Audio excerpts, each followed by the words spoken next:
Well, he was a lowlife.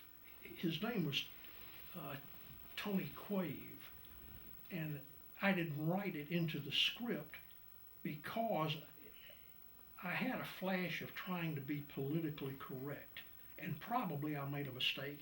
And maybe if I could talk to somebody that had a speech impediment, they would tell me, yes, it's okay to do it because it was an actual thing. You're not making fun of the guy.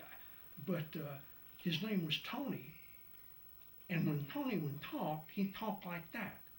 And nobody liked Tony, not because he talked like that, but because Tony was a rotten son of a bitch and he needed killing. And what Tony would do, he was a vice cop.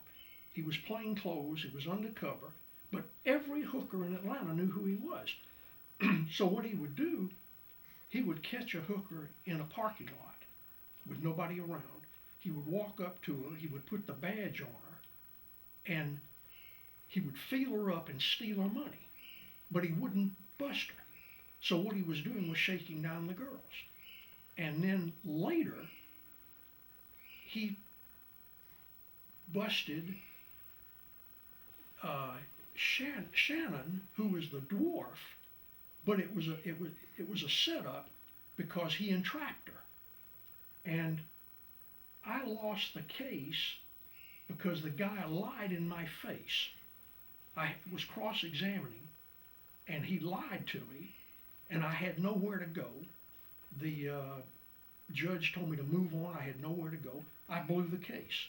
I went back and I talked to Sly about it, and I said, I told him what happened, and he said, you should have been better prepared, but he said, there's a way around it. I said, well, how do I handle this? What do I do? And he said, you got two options. One, you can walk away, or two, you're going to create a mortal enemy. And I said, Sly, I'm not walking away. So he said, okay, lesson number one, fight fire with fire. So weeks and weeks later, Sly brought in a woman who was an undercover cop in another city, and she was what we call a light hooker. Sometimes on weekends she would work as a hooker, but in reality she was a vice cop. I always thought that was an interesting match. But Sly brought her in to pretend to be a hooker here in Atlanta. Well,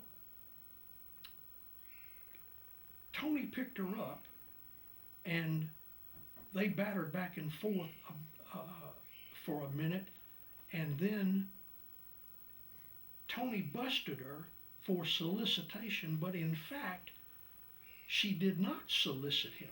He entrapped her. But what he didn't know was she was wired for sound. So when we went to trial, I had that transcript, and Quave was on the stand under oath, and I nailed him to a cross. And he pulled time. I think he served maybe 3 or 3.5 years for perjury. But that was the story on Tony Quave.